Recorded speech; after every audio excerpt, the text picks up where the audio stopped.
আসসালামু আলাইকুম রহমতুল্লাহি ওয়াবারাকাতুহু। সম্মানিত দর্শক, আমরা যারা আমজনতা, আমরা খুব সাধারণ দৃষ্টিতে মনে করি যে আগামীতে যে নির্বাচন হয়ে যাচ্ছে, সেই নির্বাচনে ব্রুট মেজরিটি নিয়ে বিএনপি ক্ষমতায় আসবে। বিএনপির যারা নেতাকর্মী রয়েছেন তাদের কথা হলো যে আগামীতে যে সরকার গঠন করবেন বিএনপির নেতৃবৃন্দ, সেই সরকারের প্রধানমন্ত্রী হিসেবে থাকবেন জনাব তারেক রহমান। আর সেখানে রাষ্ট্রপতি হিসেবে বেগম খালেদা জিয়া প্রতিষ্ঠিত হবে, এরকম একটি প্রচারণা সবাই চলছে বা চালাচ্ছে। এখন এই যে বিশাল কর্মযজ্ঞ, একটি জনপ্রিয় রাজনৈতিক দলকে ক্ষমতায় আনার জন্য যে নেগোসিয়েশন দরকার দেশের ভিতরে এবং দেশের বাইরে, সেটা কি বিএনপি করতে পারছে কিনা, অথবা বিএনপি যারা প্রতিদ্বন্দ্বী এই মুহূর্তে রয়েছে, যদি আপনি ছাত্র সমন্বয়কদের যে রাজনৈতিক দল হতে যাচ্ছে বা নাগরিক কমিটি হতে যাচ্ছে, সেই নাগরিক কমিটির অ্যাক্টিভিটিস লক্ষ্য করেন, তাহলে দেখবেন যে নাগরিক কমিটির যারা নেতৃবৃন্দ রয়েছেন, ছাত্র এবং যুবকেরা, যারা বিএনপির অনেক নেতার হাঁটুর বয়সী, কিন্তু অবাক করার ব্যাপার হলো যে তারা অনেকটা জামাত এবং শিবিরের স্টাইলে। বাংলাদেশের অনেক প্রথিতযশা আইনজীবী, ব্যবসায়ী, রাজনীতিবিদ, আমলা কামলা সব জায়গাতে কিন্তু তারা সম্পর্ক স্থাপন করে ফেলেছে, এবং তারা যদি নির্বাচনের আগ মুহূর্তে ভালো করতে পারে এবং নির্বাচনের একটি পরিবেশ তৈরি হয়, তাহলে অবাক করার বিষয় হলো যে বিএনপি এবং আওয়ামী লীগের অনেক বঞ্চিত নেতা এই ছাত্রদের সঙ্গে যোগ দিবেন, এবং যেটি বিএনপি এবং আওয়ামী লীগ কল্পনাও করতে পারছে না। আর এই বিষয়টি এতটা ম্যাটিকুলাসলি এগুচ্ছে, সেটি হলো ১১ যে ব্যর্থতা, সেনাবাহিনীর যে ব্যর্থতা ছিল, ডক্টর ইউনূসের যে ব্যর্থতা ছিল, ফেরদৌস আহমেদ কুরেশি থেকে শুরু করে ওই সময়ের সাথে যারা নেতৃবৃন্দ ছিলেন, তাদের সকল ব্যর্থতাকে পুঁজি করে ওটার উপর একটা সফলতার চাবিকাঠি স্থাপন করার জন্য দেশি এবং বিদেশি অনেকগুলো বিশেষজ্ঞ গ্রুপ বাংলাদেশে কাজ করছে এবং দেশের বাইরে কাজ করছে। তারা বুদ্ধি দিচ্ছে, পরামর্শ দিচ্ছে, আন্তর্জাতিক যে লবিং গ্রুপগুলো রয়েছে তাদের সঙ্গে যোগাযোগ রক্ষা করছে। এবং এই যে যদি একটা ২-১১-র মতো একটা ঘটনা ঘটে, অর্থাৎ ১-১১-র যে আপডেট ভার্সন আমরা 2-11 যেটিকে বলি, এবং -2 ফর্মুলার যে আতঙ্ক আমাদেরকে তাড়া করছে, ওইরকম যদি কোনো কিছু ঘটে, সেক্ষেত্রে গতবার যে ভুলগুলো হয়েছে সেই ভুলগুলো এবার যাতে না হয়, এজন্য একেবারে প্রথম দিন থেকে, অর্থাৎ আগস্ট মাসের 15-16 তারিখ থেকে আজ অবধি তলে তলে সকল প্রস্তুতি তারা কিন্তু করছে। কে তাদের ফার্স্ট পার্টি হবে, কে তাদের সেকেন্ড পার্টি হবে, কে তাদের বন্ধু হবে, কে তাদের শত্রু হবে। কিন্তু অবাক করার ব্যাপার হলো যে আমরা এখনো পর্যন্ত আমাদের যারা প্রতিপক্ষ তাদেরকে আমরা দেখতে পাচ্ছি না। এখানে আমরা বলতে বিএনপিকে বোঝাচ্ছি। তো বিএনপি এখনো পর্যন্ত তাদের প্রতিপক্ষ কারা তারা বুঝতে পারছে না। আর প্রতিপক্ষ যাদেরকে মনে করছে, তাদেরকে মনে করছে যে বিএনপি যদি একটা ফু দেয়, তাহলে ডক্টর মোহাম্মদ ইউনূস 1 মিনিট টিকে থাকতে পারবেন না, অথবা বিএনপি যদি একটু চাপ দেয় তাহলে জামাত শিবির 1 ঘন্টা বাংলাদেশে টিকতে পারবেন না। এরকম একটা মন মানসিকতা নিয়ে অনেকটা খরগোশের মতো গতি থাকা সত্ত্বেও তারা কিন্তু ঘুমিয়ে ঘুমিয়ে নিশ্চুপ জীবনযাপন করছে। এর বাইরে আমরা দেখতে পাচ্ছি যে মির্জা ফখরুল ইসলাম আলমগীর থেকে শুরু করে আরও অনেক নেতা সারা বাংলাদেশে বিভিন্ন রকম প্রোগ্রাম করে বেড়াচ্ছেন জামাত এবং শিবিরের মতো। কিন্তু এই প্রোগ্রামগুলোর, যেগুলো রাজনৈতিক প্রোগ্রাম, সেই প্রোগ্রামগুলো যে সফলতা ওরকম আই ক্যাচিং নয়। মিডিয়াতে ওরকম আসছে না, সোশ্যাল মিডিয়াতেও আসছে না, এবং স্থানীয় জনগণের মধ্যেও এরকম কোনো প্রভাব বিস্তার করছে না। এটা হলো বাস্তবতা।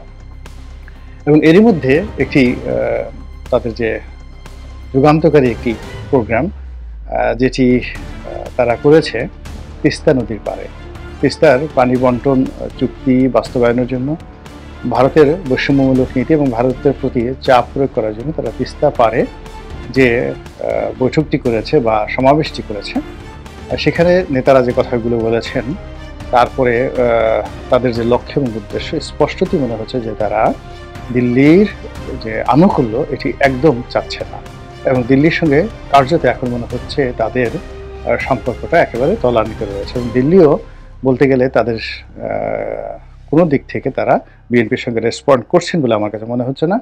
আর বিএনপির যে লবিংটি দিল্লির সঙ্গে যোগাযোগ রক্ষা করতেন, সম্ভবত এখন তারা কৌশলগত কারণে দিল্লির সাথে সেই যোগাযোগ রক্ষা করছেন না, দিল্লিকে পরিত্যাগ করছেন।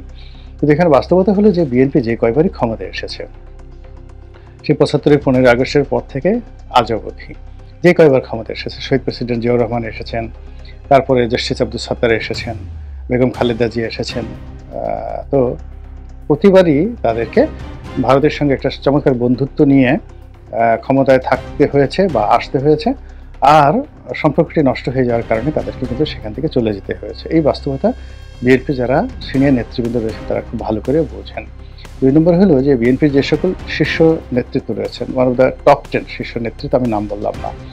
তো শীর্ষ নেতৃত্বের সঙ্গে ভারতের যে কেন্দ্রীয় গোয়েন্দা সংস্থা থেকে শুরু করে ভারতের উত্তরপাড়া যাদেরকে বলা হয় বা দক্ষিণ ব্লক যাদেরকে বলা হয়, তাদের সঙ্গে কী ধরনের সম্পর্ক রয়েছে তাদের, এটা তারা খুব ভালো করে জানেন। তো সেই সমপর্যায়ের যে সম্পর্কটি তাদের কি পাকিস্তানের সঙ্গে আছে, সেই সমপর্যায়ের সম্পর্কটি কি তাদেরকে চীনের সঙ্গে যে গড়ে তুলবে সেটি কি তাদের আছে? একটা জায়গাতে শুনছিলাম, খুব সিনিয়র একজন নেতা, একসময় বিএনপি করতেন, একেবারে বেগম খালেদা জিয়ার ঘনিষ্ঠজন ছিলেন, তারপরে শহীদ প্রেসিডেন্ট জিয়াউর রহমানের খুবই ঘনিষ্ঠজন ছিলেন এবং এখনও উল্লেখযোগ্য ব্যক্তি। তো তার সঙ্গে ভারতীয় গোয়েন্দা সংস্থার একজন ঊর্ধ্বতন কর্মকর্তা বলছিলেন যে এত বড় বড় কথা বলে অমুক নেতার বাসার যে টয়লেট পেপারটি আছে সেই টয়লেট পেপারটাও তো আমরা কিনে দিই।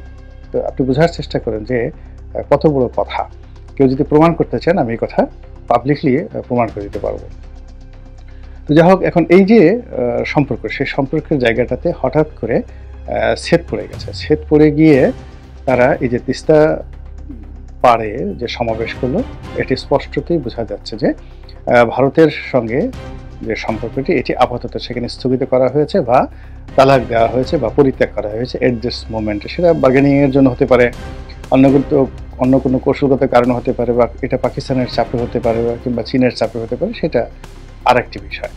দ্বিতীয় হলো বিএনপির যারা প্রতিদ্বন্দ্বী জামাতের সঙ্গেও কিন্তু ভারতের সম্পর্ক ভালো না, এবং জামাত তো খুব চেষ্টা করছে ভারতের সাথে একটি সম্পর্ক করার জন্য। জামাত কিন্তু বিএনপির মতো সরাসরি ভারতের সঙ্গে এখনো কোনো কনফ্রন্টেশনে আসেনি, এবং এখানে ভারতের সঙ্গে যাদেরই সম্পর্ক হবে আগামীতে, বিএনপির ডক্টর মোহাম্মদ ইউনূসের অথবা ধরুন ছাত্র সমন্বয়কদের অথবা বিএনপির, এই চারটি গ্রুপের যারাই দিল্লির আনুকূল্য চাইবে তাদের সবাইকেই প্রথম শর্ত হিসেবে আওয়ামী লীগকে অ্যাবজর্ব করতে হবে। হয়তো শেখ হাসিনাকে নয়, কিন্তু আওয়ামী লীগকে রাজনৈতিক ক্ষমতায় পুনর্বাসনের দায়িত্ব নিতে হবে, যেটি বাংলাদেশে এই মুহূর্তে খুবই ঝুঁকিপূর্ণ। এর কারণ হলো আওয়ামী লীগের জনসমর্থন আছে, এটা সত্য, কিন্তু যেই মুহূর্তে জামাত আওয়ামী লীগের পক্ষে কথা বলবে, বাকি তিনটি বৃহৎ শক্তি একেবারে 10 মুখে জামাত শিবিরের 14 গোষ্ঠী উদ্ধার করবে। বিএনপি যদি আওয়ামী লীগের পক্ষে একটা কথা বলে, সঙ্গে সঙ্গে বাকি দলগুলো তাদের পক্ষে যাকে বলা হয় মুখ খুলতে শুরু করবে, এবং এই ঝুঁকির কারণে মূলত কেউ দিল্লিমুখী হতে পারছে না। দিল্লির 1 নম্বর শর্ত হলো যেভাবে হোক আওয়ামী লীগকে রাজনীতিতে পুনর্বাসন করতে হবে, এবং আওয়ামী লীগ ছাড়া যদি কোনো ইলেকশন হয়, কোনো রাষ্ট্র ক্ষমতা হয়, তার বিরুদ্ধে দিল্লি সর্বশক্তি নিয়োগ করবে। এখন পর্যন্ত তাদের আচার আচরণে ওইরকমই মনে হচ্ছে। এর কারণ হলো যে আমাদের দেশে পাকিস্তানের সঙ্গে যখন প্রচণ্ড যুদ্ধ চলছিল সেই পাকিস্তান জমানাতে, তখনও কিন্তু ভিসা বন্ধ হয়নি, তখনও কিন্তু সীমান্ত বন্ধ করে দেওয়া হয়নি, এবং এখন যে ঘটনাগুলো ঘটছে এটি বাংলাদেশ এবং ভারতের সাথে যে 100 বছরের সম্পর্ক, সেই 100 বছরের সম্পর্কের মধ্যে সবচেয়ে একটি খারাপ সময়। তো এই খারাপ সময়টিকে মোকাবেলা করার জন্য বিএনপির যে প্রস্তুতি, সেই প্রস্তুতি আমার কাছে সন্তোষজনক মনে হচ্ছে না। এই কারণে মনে হচ্ছে না যে ঠিক আছে, দিল্লির সঙ্গে সম্পর্ক নাও হতে পারে, যেটা মালদ্বীপে হয়েছে, যেটা নেপালে হয়েছে, কিন্তু এই সম্পর্ক নষ্ট করার আগে নেপাল এবং মালদ্বীপের যারা রাজনীতিবিদ, তারা এমন পর্যায়ে চীন এবং পাকিস্তানকে বা চীন এবং আমেরিকাকে, চীন অথবা অন্য তাদের যে বন্ধু রাষ্ট্রগুলো রয়েছে এন্টি আমেরিকা বা এন্টি ভারত, তাদেরকে একেবারে আনকন্ডিশনালি সকল রকম লজিস্টিক সাপোর্ট দেওয়ার মতো কৌশলগত একটি সম্পর্ক তারা আগে স্থাপন করে নিয়েছে। যেমন দিল্লির সঙ্গে শেখ হাসিনার একটি কৌশলগত সম্পর্ক ছিল, ফলে মোদির রান্নাঘরে ঢোকা, তারপরে শেষে বাংলাদেশের গণভবনে রান্নাঘরে ঢোকা মোদির জন্য এটি কোনো বিষয় ছিল না। কিংবা আগে যে রাষ্ট্রপতি ছিলেন, সেই রাষ্ট্রপতির জন্য ইলিশ মাছ রান্না করা নিজের হাতে, তারপরে আবার সেই ইলিশ মাছ এক টেবিলে বসে খাওয়া, এই জিনিসগুলো শেখ হাসিনা করেছেন। এটা ফ্যামিলি ফেলোশিপ, কূটনীতির যে এই যে ফ্যামিলি ফেলোশিপটা, এটি বুঝতে হবে। ইদানিংকালে আপনি যদি দেখেন মোদি যে আমেরিকাতে গেলেন, তো ডোনাল্ড ট্রাম্পের সঙ্গে তার যে সম্পর্ক বা ইলন মাস্কের সাথে তার যে সম্পর্ক, এটা ফ্যামিলি পর্যায়ে চলে গেছে। এবং ইলন মাস্ক তার প্রেমিকাকে নিয়ে, তার 3 সন্তানকে নিয়ে এসে মোদির সঙ্গে দেখা করেছেন। তো বুঝতে পারেন যে সম্পর্কটা কতটা পারিবারিক পর্যায়ে তারা রূপান্তরিত করেছে। তো সেই দিক থেকে বিএনপির যারা নেতৃবৃন্দ রয়েছেন, একেবারে স্পষ্ট করে বেগম খালেদা জিয়ার কথা বলেন বা তারেক রহমান সাহেবের কথা বলেন, এই দুজন, তো তাদের বাসায় কয়জন বড় পর্যায়ের মন্ত্রী পর্যায়ের, জয়শঙ্কর পর্যায়ের, কিংবা চীনের পররাষ্ট্রমন্ত্রী পর্যায়ের, কিংবা চীনের প্রেসিডেন্ট পর্যায়ের, কিংবা ভারতের প্রধানমন্ত্রী পর্যায়ের কয়জন লোক জনাব তারেক রহমান সাহেবের বাসায় যাবেন, যেতে পারেন, অথবা তারেক রহমান সাহেব কয়জনের অন্দর মহলে ঢুকতে পারবেন, ওটার উপর নির্ভর করবে তার রাজনীতিটা তিনি কোন পর্যায়ে নিয়ে গেছেন। এখন যদি ভারতের সঙ্গে মোটামুটি ব্যক্তিগত পর্যায়ে ঐতিহ্যগতভাবে বেগম জিয়ার একটা ভালো সম্পর্ক ছিল, যেখানে বেগম জিয়া বিরোধী দলীয় নেত্রী হিসেবে আওয়ামী লীগ জমানাতে ভারতে গিয়েছেন, সেখানে প্রধানমন্ত্রী মনমোহন সিং স্বয়ং তিনি এসেছেন, এয়ারপোর্টে এসেছেন সকল প্রোটোকল ব্রেক করে, যেটা আসার কথা নয়। তো সম্পর্ক না থাকলে সেটা হয় না। জিয়াউর রহমান সাহেবের সঙ্গে তাদের খুবই ভালো সম্পর্ক ছিল, এবং জিয়াউর রহমান সাহেব যখন সেখানে গিয়েছিলেন, তখন ভারতের রাষ্ট্রপতি এবং প্রধানমন্ত্রী উভয়ে কিন্তু এয়ারপোর্টে এসেছিলেন সকল প্রোটোকল ব্রেক করে।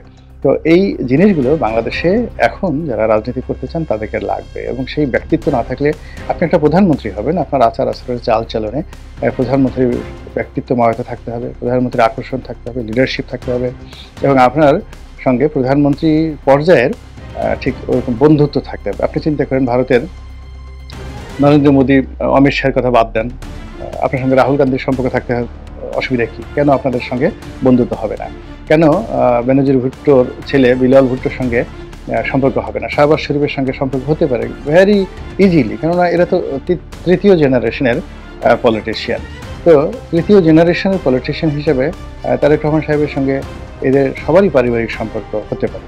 জয়ের বন্ধু যদি, ভুটানের রাজা যদি জয়ের ব্যক্তিগত বন্ধু হতে পারে, তো সেক্ষেত্রে যাকে বলা হয়, বা ডোনাল্ড ট্রাম্পের মেয়ের জামাই যদি জয়ের সঙ্গে সম্পর্ক থাকতে পারে, কুশনারের সঙ্গে সম্পর্ক থাকতে পারে, সেখানে ঋষি সুনাক থেকে শুরু করে বর্তমান যিনি ব্রিটেনের প্রধানমন্ত্রী রয়েছেন, তারা তো একসময় রাজপথে ছিলেন, তাদের সবার সঙ্গে জনাব তারেক রহমান সাহেবের একটা ব্যক্তিগত বন্ধুত্ব থাকতে পারে। তো ওই বন্ধুত্বের ওই জায়গাটা যদি না থাকে, আপনি সরাসরি চেষ্টা করলেও ডোনাল্ড ট্রাম্প বা যাকে বলা হয় মিস্টার শি জিনপি, যিনি এখন চীনের প্রেসিডেন্ট রয়েছেন, তিনি তার সঙ্গে বৈঠক এত সহজ হবে না। কিংবা ধরুন মোহাম্মদ বিন সালমানের সঙ্গে খুব ইজিলি আপনার একটা বন্ধুত্ব হতে পারে, তারেক রহমান সাহেবের একটা বন্ধুত্ব হতে পারে, এবং সেই বন্ধুত্বটা যদি না থাকে, যারা এই মুহূর্তে পৃথিবী চালাচ্ছে না থাকে, তাহলে আপনি কি করে আশা করেন, বা আমরা কি করে আশা করি যে খুব দ্রুত এখানে একটা রাজনৈতিক পট পরিবর্তন হবে, একটা ইলেকশন হবে, আর অমনি জনাব তারেক রহমান সাহেব দেশের প্রধানমন্ত্রী হয়ে যাবেন। একই প্রশ্ন জামাতের আমিরের কাছে, তার লেভেলটা কি, জামাতের আমিরের লেভেলটা কি, কিংবা ছাত্রদের সাথে একই অবস্থা। যেমন ধরুন আম আদমি পার্টির যিনি রয়েছেন প্রধান, তিনি সহ মালদ্বীপের যে এখন প্রেসিডেন্ট মিস্টার মইজু, তো সেই কেজরিওয়াল কিংবা মইজু, তারা এই রাষ্ট্র ক্ষমতায় আসার আগে বিশ্বব্যাপী তাদের একটা কানেক্টিভিটি গড়ে তুলেছে। বাংলাদেশের অনেক রাজনীতিবিদ, সাধারণ রাজনীতিবিদ, তাদের অনেকের সঙ্গে দেখা গেল যে ভারতের শশী থারুরের মতো লোকের বন্ধুত্ব রয়েছে, অমিত শাহের সঙ্গে ভালো বন্ধুত্ব রয়েছে, জয়শঙ্করের সঙ্গে ব্যক্তিগত পারিবারিক সম্পর্ক রয়েছে। এখন বিএনপির কয়জন নেতার বা জামাতের কয়জন নেতার গ্লোবালি তাদের ধরেন ভারতের সঙ্গে না থাকুক, আপনি বাদ দেন ভারতের, তাদের কয়জনের সঙ্গে পাকিস্তানের কতজনের ব্যক্তিগত পর্যায়ের সম্পর্ক রয়েছে, চীনের কতজনের ব্যক্তিগত পর্যায়ের সম্পর্ক রয়েছে, দুবাইয়ের তাদের কি কানেক্টিভিটি রয়েছে, এখন তাদের সৌদি আরবে কি কানেক্টিভিটি রয়েছে, ইউরোপে তাদের কি কানেক্টিভিটি রয়েছে। এখন এই কানেক্টিভিটিগুলো যদি না থাকে, তাহলে রাষ্ট্র চালানোটা এত সহজ হবে না। আপনি চিন্তা করুন যে ডক্টর মোহাম্মদ ইউনূস সারা পৃথিবী তছনছ করে এসে এত মানুষের সাথে সম্পর্ক করে, তারপরেও তিনি এখন দৈনিক 11 বালতি পানি খাওয়ার মতো অবস্থার মধ্যে পড়েছেন। ফলে কি হলো, রাষ্ট্র চালানোটা খুবই একটা কঠিন একটা বিষয়। দেশের ভিতরে যেমন আপনার জনপ্রিয়তা থাকতে হবে, তার সঙ্গে, সঙ্গে জনভীতি থাকতে হবে, যেটি ডক্টর মোহাম্মদ ইউনূসের ছিল, কিন্তু প্রশাসনিক দক্ষতা নেই। তো ডক্টর মোহাম্মদ ইউনূস গ্রামীণ ফোন চালিয়েছেন, যেখানে কত হাজার, হাজার লোক চাকরি করেছে। ওয়ান অফ দ্য মানে এশিয়ার বৃহত্তম কর্পোরেট হাউস যখন গ্রামীণ ফোন বাংলাদেশে চালু হলো, এশিয়ার বৃহত্তম কর্পোরেট হাউস। তো সেটা তো তিনি চালিয়েছেন। গ্রামীণ ব্যাংকের মতো একটা গ্লোবালি রেপুটেড প্রতিষ্ঠান চালিয়েছেন এবং তার গ্রামীণ টেলিকম থেকে শুরু করে অন্যান্য কর্পোরেট হাউসগুলো তিনি চালিয়েছেন এবং আমেরিকাতে, ইউরোপে তার যে ব্যবসা বাণিজ্য রয়েছে, তো এই অভিজ্ঞতা নিয়েও তিনি কিন্তু রাষ্ট্র চালাতে পারছেন না। আর আপনি একটা ছোট মুদির দোকান কোনোদিন চালাতে পারেননি। আপনি কোনোদিন একটা টেইলারিং শপ চালাতে পারেননি। আপনি একটা ভালো প্যান্ট এখন পর্যন্ত পছন্দ করতে পারছেন না যে আপনি কোন প্যান্টটা পরলে আপনাকে ভালো মানাবে। আপনি পৃথিবীর একটা ভালো ব্র্যান্ডের নাম জানেন না, কোন ঘড়িটি আপনার হাতে মানাবে। তো এই জিনিসগুলো যদি, এই রুচিবোধ যদি আপনার না থাকে, আপনি কোনো একটা পাবলিক অফিসে দূরের কথা একটা প্রাইভেট অফিস সাকসেসফুলি আপনি চালাতে পারেননি। আর রাতারাতি যদি আপনাকে এমপি বানিয়ে দেওয়া হয়, মন্ত্রী বানিয়ে দেওয়া হয়, প্রধানমন্ত্রী বানিয়ে দেওয়া হয়, আপনি খুব বেশি ভালো করতে পারবেন, এটা আশা করাটা এক ধরনের নির্বুদ্ধিতা। ফলে আপনাকে অভিজ্ঞতা লাগবে, প্রচণ্ড অভিজ্ঞতা লাগবে। এখন এই মাঠে আমাদের শেখ হাসিনা যেমন বলেছিলেন যে কে হবে প্রধানমন্ত্রী, এখন আমার বিকল্প তো কেউ নেই। এখন এই বাস্তব অবস্থাতে গিয়ে দেখুন যে ওই কথাটা তখন তার কাছে খুব অহংকারী মনে হতো, কিন্তু আজকের দিনে এসে দেখেন মার্কেটে কী কথা চালু আছে, যে আমরা এত বড় একজন মানুষ ডক্টর মোহাম্মদ ইউনূসকে বসলাম সেখানে, কিন্তু আমরা তো সেই কাঙ্ক্ষিত ফলাফল পাচ্ছি না। আমরা আসিফ নজরুল সাহেবের মতো মানুষকে আইন মন্ত্রণালয়ে বসালাম, কিন্তু আমরা কি কাঙ্ক্ষিত ফলাফল পাচ্ছি? আমরা কি হ্যাপি? কিংবা একজন লেফটেন্যান্ট জেনারেলকে আমরা স্বরাষ্ট্র মন্ত্রণালয়ের দায়িত্ব দিয়েছি, কিন্তু আমরা কি হ্যাপি? কাজেই এই যে বাস্তব অবস্থা মেনে নিয়ে তারপরে যদি ব্যাপক প্রস্তুতি না থাকে দেশে এবং দেশের বাইরে, তাহলে ক্ষমতার পথ পরিবর্তন হবে, নতুন লোক আসবে, কিন্তু আলটিমেটলি দেশ ও জাতি সুফল পাবে না এবং দীর্ঘমেয়াদে ভালো কিছু হবে বলে আমার কাছে মনে হচ্ছে না। আল্লাহ আমাদের সবাইকে হেদায়েত দান করুন এবং হেফাজত করুন। আসসালামু আলাইকুম ওয়া রাহমাতুল্লাহি ওয়া বারাকাতুহু।